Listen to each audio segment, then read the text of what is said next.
Ahok jadi komut diributin. Apa-apa diributin. Sebut Ahok tidak bisa kerja. Helmi Felis cuma gede bacot doang, isinya nol. Ditulis oleh tim redaksi jurnal dari berbagai sumber. Saya setuju di dalam BUMN yang nggak bagus perlu ada pendobrak. Tapi pendobrak yang terukur. Saya setuju shock terapi diperlukan. Tapi habis itu sistem yang dibenahi. Kalau hanya shock terapi yang ada cuma drama doang seperti yang dilakukan Ahok, perubahan yang signifikan tidak tampak di dalam sistem. Itu sama aja udah dapat Pertamina nggak mau kerja lagi, tidur 10 tahun jadi ular sanca, ular piton. Saya bilang ini lagi mau tawar lagi. Saya pikir nggak masuk akal kalau gitu kelola seperti itu. Jadi persoalannya kalau saya jadi dirut ribut, kadrun mau demo, mau bikin gaduh lagi republik ini gitu loh. Tentu kita lagi ubah juga, sekarang kita kerjakan tentu transparansi. Hampir semua berita lelang ada di website. Soal mereka mainkan di dalam masih terjadi. Sejatinya yang dikatakan Ahok adalah kebenaran. Memang benar adanya. Mereka akan protes keras kalau Ahok akan memberantas mafia di Pertamina. Apalagi sebagai direktur utama. Sekarang saja sebagai komisaris utama mereka sudah ketir-ketir.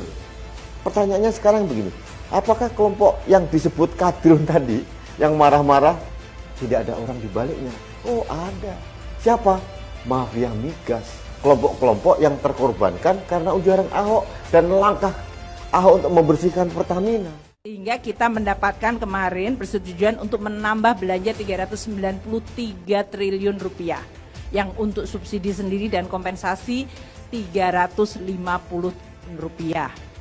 Artinya masyarakat sebagian sangat besar semuanya terlindungi dengan tambahan 350 triliun tambahan subsidi kompensasi. Pegiat media sosial Helmi Felis menilai bahwa komisaris utama atau komut Pertamina, Basuki Cahayapurnama alias Ahok, tidak bisa bekerja. Helmi Felis melalui akun Twitter pribadinya @helmi_felis sebagaimana dikutip terkini.id pada Jumat 3 Juni 2022 mengatakan, jika semua orang tahu jika Ahok nggak bisa kerja. Helmi pun menyindir keras Ahok dengan menyatakan bahwa dia itu orangnya cuma gede bacot doang, tapi isinya nol. Helmi Felis mengatakan hal tersebut sebagai tanggapan terhadap cuitan ekonom senior Rizal Ramli yang juga menyindir Ahok. Rizal Ramli mempertanyakan mengapa Pertamina Indonesia bisa mengalami kerugian sedangkan Petronas Malaysia bisa untung. Rizal Ramli lantas menyindir bahwa Ahok sebagai komut Pertamina memang hanya bisa berbicara besar. Pasalnya, Petronas bisa untung triliunan meskipun harga bahan bakar minyak atau BBM di Malaysia lebih murah dibandingkan di Indonesia yang mengalami kerugian. Rizal Ramli melalui akun Twitter resminya pada Kamis 2 Juni 2022 mengatakan, kenapa Pertamina bisa rugi 191 triliun? Tapi Petronas untung 853 triliun pada 2021, padahal harga BBM Malaysia lebih murah dari Indonesia. Bahkan Rizal pun menyentil Ahok jika ia hanya banyak bicara doang. Dilansir dari Dunia Energi, sepanjang 2021, Petronas membukukan laba setelah pajak atau PAT sebesar Rp48,6 miliar atau sekitar 167 triliun. Atau kurs 3.442 per ringgit Malaysia. Ditopang pendapatan yang tercatat Rp248,0 miliar atau setara 853,6 triliun. Hal ini berbanding terbalik dengan Pertamina Indonesia yang justru diestimasikan mengalami kerugian besar. Hal ini diungkapkan oleh Menteri Keuangan Sri Mulyani. Menurutnya, melansir IDN Times, untuk Pertamina tadi bisa dilihat arus kas defisit. Estimasinya mencapai 12,98 miliar dolar Amerika Serikat atau 191,2 triliun. Estimasi yang disampaikan Sri Mulyani tersebut diperoleh melalui defisit arus kas Pertamina sebesar 2,44 miliar dolar Amerika Serikat atau 35,86 triliun per Maret 2022. Defisit ini terjadi karena Pertamina tidak menaikkan harga BBM ketika harga minyak mentah dunia mengalami lonjakan. Sehingga Menteri Keuangan itu menegaskan, tak heran jika arus kas operasional Pertamina semenjak Januari konstansi negatif karena Pertamina harus menanggung perbedaan harga.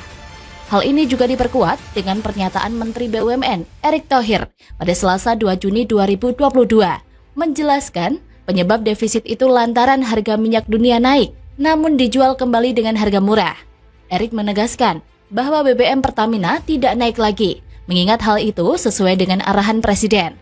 Pemerintah selalu datang memberi dukungan kepada masyarakat, termasuk soal BBM ini, sehingga mencarikan jalan terbaik demi kebaikan bersama. Memang benar dengan semboyan, tong kosong nyaring bunyinya. Hal itu senada dengan si Helmi dan si Ramli yang sama-sama kosong otaknya tapi sumbang cibirannya. Kita tahu bahwa orang-orang seperti mereka mirip sekali dengan Anies, yang gede omongannya tapi kalau disuruh kerja malah nggak becus. Dulu, si Ramsyong ini paling getol menyindir DPR, menyetujui kenaikan BBM. Sekarang giliran BBM naik dan pemerintah tidak bisa mensubsidi semua jenis BBM, kemudian Pertamina rugi karena jual murah di saat harga minyak dunia melambung. Si Ramsyong ini nyinyir Ahok nggak bisa kerja. Apalagi ditambah si Helmi Buzzer Balai Kota yang ikut-ikutan nyinyir tapi nggak tahu akar permasalahannya. Emang nggak benar semua. Kenaikan harga minyak dunia itu disebabkan berbagai faktor. Salah satunya konflik Rusia dan Ukraina yang telah membuat harga minyak dunia meroket ke rekor tertinggi sejak selama pandemi. Namun dengan kondisi yang krusial ini, pemerintah Jokowi mencarikan jalan terbaik agar masyarakat tetap menikmati harga BBM dengan harga yang terjangkau. Walaupun harus banting harga dan Pertamina merugi karena tidak ikut menaikkan harga BBM. Bukankah hal semacam itu perlu dipahami dan ditelisik lebih dalam agar pemahamannya nggak setengah-setengah? Lah ini kok katanya berpendidikan tinggi, tapi Ramsyong pikirannya nggak segitu. Malah mengkambing hitamkan Ahok yang jelas-jelas nggak ada sangkut pautnya. Bagaimana menurut Anda?